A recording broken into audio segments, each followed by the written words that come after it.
दोस्तों, जीवन में अक्सर हम अपनी असफलताओं के लिए किस्मत को दोष देते हैं।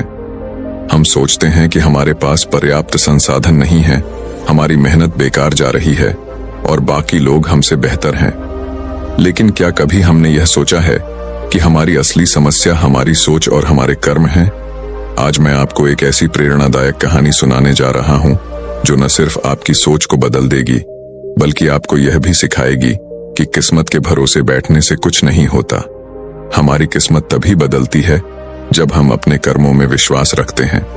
तो चलिए जानते हैं कि कैसे मेहनत और सही दिशा में किए गए कर्म जीवन को बदल सकते हैं। ध्यान से सुनिए, क्योंकि ये कहानी आपकी जिंदगी बदलने की ताकत रखती है। बहुत समय पहले की बात है। एक नगर में महात्मा बुद्ध ठहरे हुए थे। तभी वहां पर एक किसान आया और वह महात्मा बुद्ध से कहता है, हे बुद्ध, मेरी किस्मत बहुत खराब है। मैं जो भी काम करता हूं वो सब बिगड़ जाता है। मुझे मेरी मेहनत का कोई फल नहीं मिल पाता। मैं एक किसान हूं, मैं खेती करता हूं, लेकिन मेरी फसल कभी अच्छी नहीं हो पाती और इसी वजह से मैं बहुत परेशान रहता हूं। पता नहीं क्यों मेरे साथ ही ऐसा क्यों होता है। इसके उपाय के लिए मैंने कई साधु संतों से बात की, कई ज्ञानियों से उनकी राय ली। उन्होंने जो कुछ भी कहा मैंने वह सब कुछ किया। मैंने सभी तरह के अनुष्ठान, पूजा पाठ और यहां तक कि हर प्रकार के कार्य करके देख लिए, लेकिन फिर भी मुझे इसका कोई लाभ ही नहीं मिल रहा। और वहीं पर मेरे अन्य गांव वाले, उन सब की फसल बहुत अच्छी होती है, जबकि वह अपने खेतों में उतनी मेहनत भी नहीं करते, लेकिन फिर भी उनकी फसलें हमेशा ही बहुत अच्छी होती हैं। मैंने सुना है कि आप सभी की समस्या का समाधान करते हैं, इसीलिए मैं आज आपके पास आया हूं। क्या आप मेरी समस्या का समाधान कर सकते हैं? हे तथागत, क्या आप मेरी किस्मत बदल सकते हैं? उस किसान की वह सारी बातें सुनकर महात्मा बुद्ध मुस्कुराने लगे और उस किसान से कहते हैं, भंते, तुम्हारी किस्मत तो पहले से ही बहुत अच्छी है, सब कुछ तो तुम्हारे पास ही है, फिर भला तुम ऐसा क्यों कहो कि तुम्हारी किस्मत अच्छी नहीं है? इस पर वह किसान महात्मा बुद्ध के इस प्रश्न का जवाब देते हुए कहता है, हे तथागत, मेरे पास क्या है? मेरी किस्मत इतनी खराब है कि जिस भी काम में मैं हाथ लगाता हूं वह सारे कार्य बिगड़ जाते हैं। मैं चाहकर भी अपने खेतों में अच्छी फसल नहीं उगा पाता, जबकि वहीं पर मेरे गांव के अन्य लोग अच्छी फसलें उगा लेते हैं और वे लोग मेरी जितनी मेहनत तक नहीं करते। तो ऐसे में भला मेरी किस्मत कैसे अच्छी है? इस पर महात्मा बुद्ध मुस्कुराते हुए उस किसान से कहते हैं, भंते, तुम्हारे पास एक स्वस्थ शरीर है, तुम्हारे सभी अंग अच्छी तरह से काम करते हैं, तुम्हारा मस्तिष्क भी अच्छी तरह से काम करता है और तुम्हारे पास अच्छी खासी जमीन भी है। भला तुम्हारे पास किस चीज की कमी है? अगर ऐसे देखा जाए तो तुम्हारी किस्मत तो बहुत अच्छी है। इस पर वो किसान महात्मा बुद्ध से कहता है, हे तथागत, मेरी समस्या यह नहीं है। मेरी समस्या तो यह है कि जिन भी कार्यों में मैं हाथ डालता हूं वह कार्य बिगड़ क्यों जाते हैं। रही बात जमीन, अच्छा शरीर, अच्छा मस्तिष्क और अच्छे अंगों की, तो वह तो सभी के पास है। मेरे सभी गांव वालों के पास भी है और उनके पास अच्छी जमीन भी है और तो और उनके पास अच्छी फसल भी है। इसी कारण वे लोग हमेशा सुखी रहते हैं। लेकिन मेरे खेतों में तो अच्छी फसल हो ही नहीं पाती। हर वर्ष मुझे एक भारी नुकसान झेलना पड़ता है।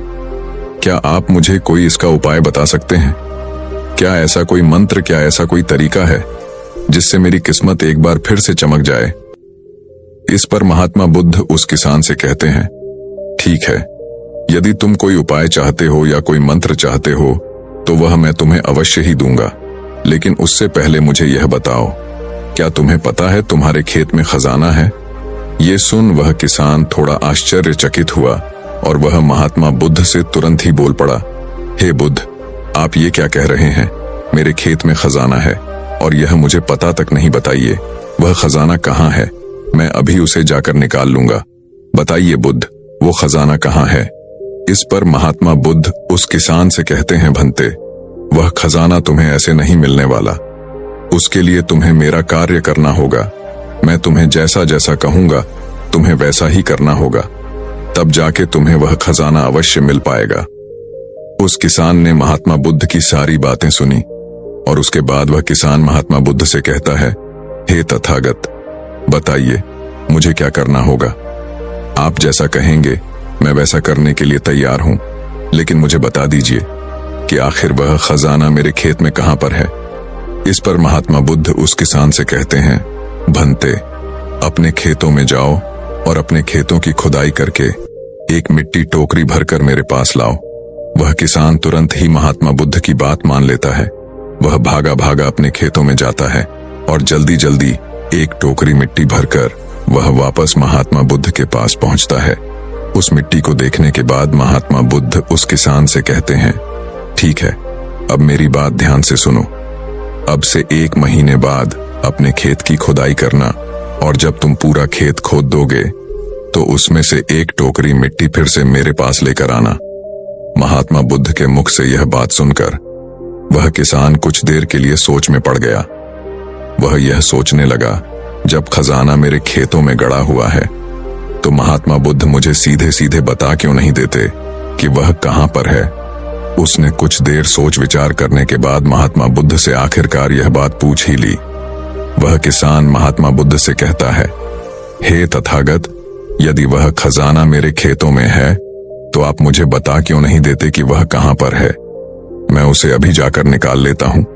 भला मुझे 1 माह का इंतजार क्यों करना है? आखिर इसकी क्या जरूरत है? इस पर महात्मा बुद्ध बड़े शांत स्वर से उस किसान से कहते हैं, भंते, हर कार्य का एक समय होता है और वह कार्य यदि उचित समय पर किया जाए तो वह हमें उचित और शुभ फल देता है। तुम चाहते हो तो मैं तुम्हें खजाना बता देता हूं कि वह खजाना तुम्हारे खेतों में कहां गड़ा हुआ है, लेकिन एक पल के लिए यह भी सोच लो, अगर तुम अभी उस खजाने को पाने की कोशिश करोगे तो हो सकता है कि तुम्हारे हाथ तो कुछ भी ना आए। सोच लो, तुम अभी उस खजाने को पाना चाहते हो या 1 महीने के बाद।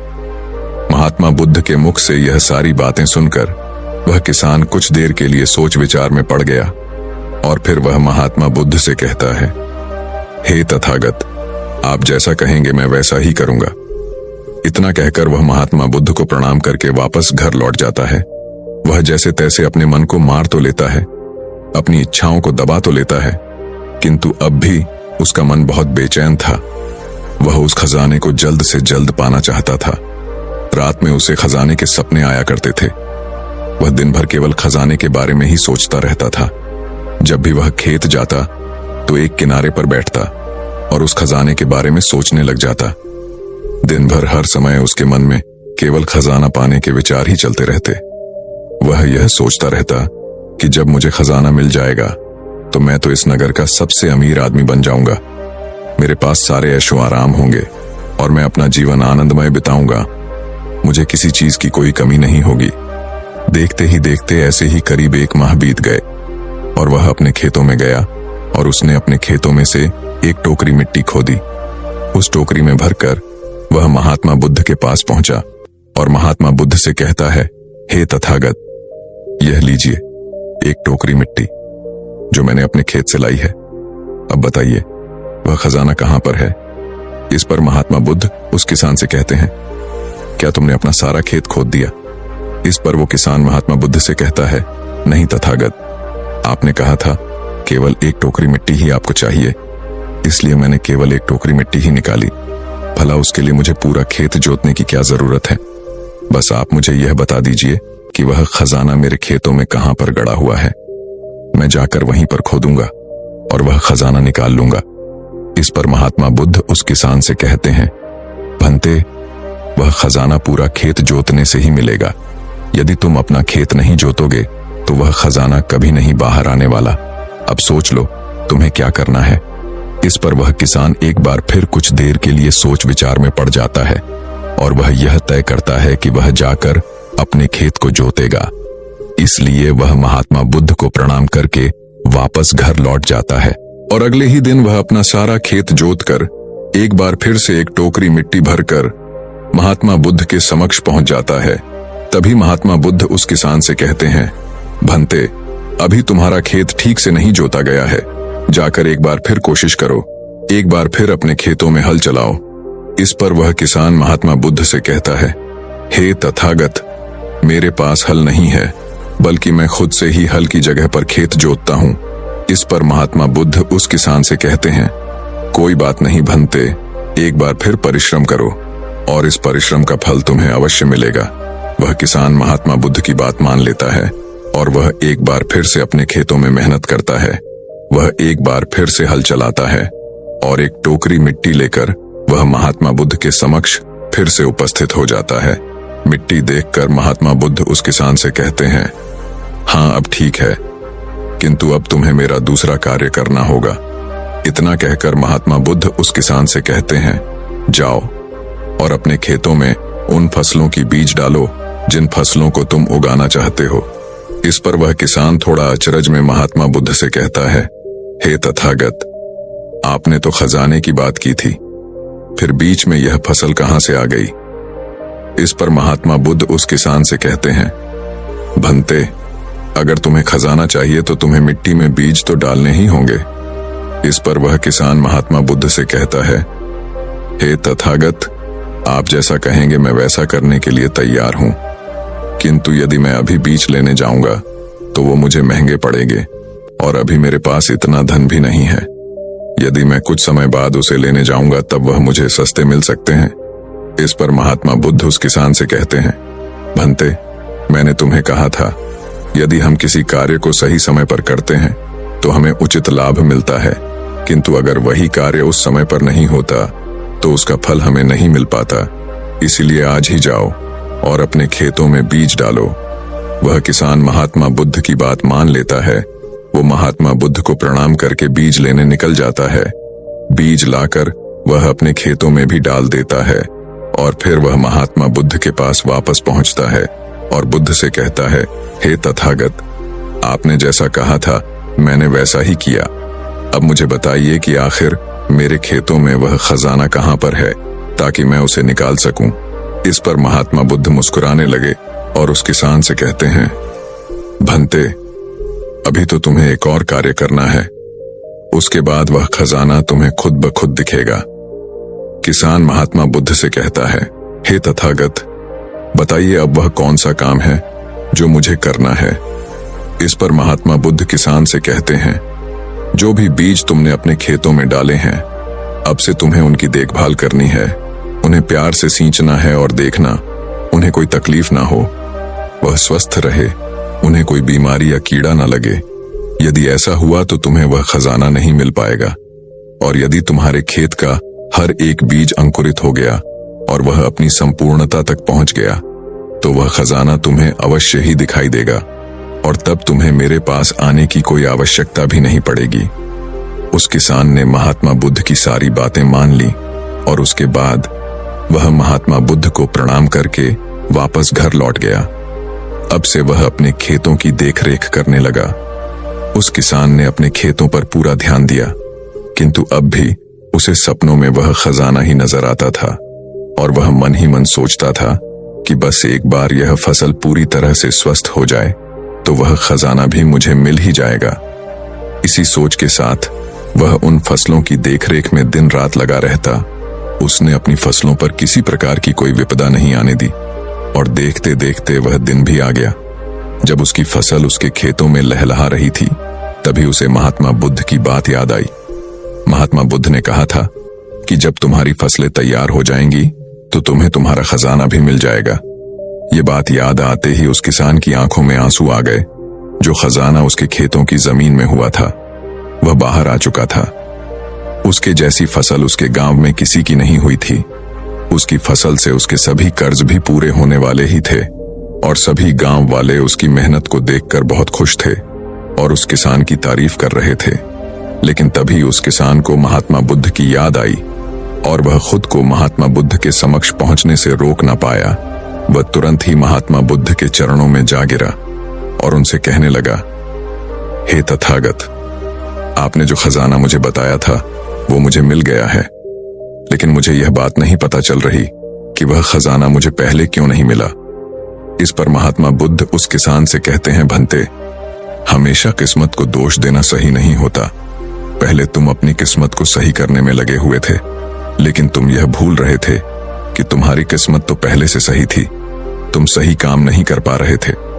तुम चाहते थे कि तुम्हारे कर्म किए बिना ही तुम्हारी फसल सबसे उत्तम हो, लेकिन उसी वक्त मैंने तुम्हें खजाने का लालच दिया और खजाने के लालच में ही सही लेकिन जब तुमने सही समय पर सही काम किया तो तुम्हें सही फल भी मिला। और जो तुम्हारे पास सबसे उत्तम चीज है, जो तुम्हारे पास असली खजाना है, वह तुम्हारा शरीर ही है। इस शरीर के माध्यम से हम इस दुनिया में जो चाहे वह पा सकते हैं, लेकिन यहाँ पर तो हर कोई अपनी किस्मत का रोना रोने में लगा हुआ है, यहाँ तक कि उन्हें अपने कर्मों में विश्वास ही नहीं है। तो ऐसे लोग भला अपने लक्ष्य तक कैसे पहुंच सकते हैं? इस पर वह किसान महात्मा बुद्ध से प्रश्न करते हुए कहता है, हे तथागत, तो क्या किस्मत जैसी कोई चीज नहीं होती? इस पर महात्मा बुद्ध मुस्कुराने लगे और उस किसान से कहते हैं, भंते, किस्मत क्या है? किस्मत हमारे ही सत्कर्म है, और यह सत्कर्म ही हमें ऊर्जा और शक्ति प्रदान करते हैं ताकि हम सही दिशा में कार्य कर सके, और इन कार्यों से ही हम अपने जीवन के लक्ष्य को प्राप्त भी कर सकते हैं। महात्मा बुद्ध के मुख से यह उपदेश सुनकर वह किसान महात्मा बुद्ध के चरणों में जा गिरा और उनसे कहने लगा, हे तथागत, मुझे आज पता चल गया है कि मेरी किस्मत खराब नहीं थी, मेरे तो कर्म ही खराब थे, किंतु मैं आज आपको वचन देता हूं कि आज से मैं अपनी किस्मत को कभी खराब नहीं कहूंगा, अपने कर्मों को सुधारूंगा और सभी कार्य सही समय पर करूंगा। इतना कहकर वह किसान महात्मा बुद्ध को प्रणाम करके वापस घर लौट गया। दोस्तों, हम में से अधिकांश लोग यही करते हैं। वे लोग हमेशा अपनी किस्मत को दोष देते रहते हैं, लेकिन वो कभी भी अपने कर्मों पर ध्यान नहीं देते। वो यह नहीं सोचते कि क्या उन्होंने अपने लक्ष्य को पाने के लिए जो कर्म करने चाहिए थे वो कर्म किए हैं या नहीं, कहीं उसमें कोई कमी तो नहीं रह गई, और अगर उसमें कोई कमी थी तो क्या उस कमी को दूर करके क्या उस लक्ष्य को प्राप्त किया जा सकता था। और यह सब हम तब सोच पाएंगे, तब समझ पाएंगे जब हम अपनी किस्मत को दोष देना बंद कर देंगे। लेकिन हम तो अपने आप को सही और अपने किस्मत को गलत ठहराना चाहते हैं। हम किसी ऐसे को चाहते हैं जो हमारी गलतियों का ठेका ले ले, और इसीलिए हम अपनी किस्मत को हमेशा दोष देते रहते हैं ताकि हमें कभी किसी के सवालों का कोई जवाब ही ना देना पड़े। और इस तरह से हम उस समस्या से भी निकल जाते हैं, और हम कभी पीछे पलटकर यह नहीं देखते कि क्या हमने उस लक्ष्य को पाने के लिए हर मुमकिन कोशिश की थी या नहीं। हमसे कहीं पर कोई गलती तो नहीं हुई थी, क्योंकि हमें तो लगता है कि यह सब तो किस्मत का खेल है, और भला किस्मत से कौन जीत सकता है। आपने अपने आसपास भी ऐसे कई लोगों को देखा होगा जो लोग अपने लक्ष्य को प्राप्त ना कर पाने पर रोते हैं, चिल्लाते हैं, और जब उनसे कोई उनकी असफलता का कारण पूछता है तो वह यही कहते हैं कि वह तो मेरी किस्मत में था ही नहीं। लेकिन यहाँ पर आप एक वास्तविकता भूल रहे हैं। इस दुनिया में ऐसे कई सारे लोग हैं जो अपने कर्म पर ध्यान देते हैं। वह अपने कर्म को कभी नहीं छोड़ते, भले ही वह अपने लक्ष्य को पहुंच पाने में असफल हो जाए, लेकिन फिर भी वह अपने कर्म पर विश्वास रखते हैं। और जो लोग अपने कर्म पर विश्वास रखते हैं वह लोग कभी यह नहीं कहते कि उनकी तो किस्मत ही खराब थी, बल्कि वह दोबारा फिर से एक बार पूरी शक्ति से उस लक्ष्य को पाने की कोशिश करते हैं। और यह कोशिश वह तब तक करते रहते हैं जब तक कि उन्हें उनका लक्ष्य मिल नहीं जाता। तो दोस्तों, उम्मीद है इस वीडियो से आपको काफी कुछ सीखने को मिला होगा, और अगर कुछ सीखने को मिला हो तो हमारे इस वीडियो को लाइक, शेयर, सब्सक्राइब जरूर कर लीजिएगा, और साथ ही कमेंट में नमो बुद्धाय जरूर लिखिएगा। धन्यवाद।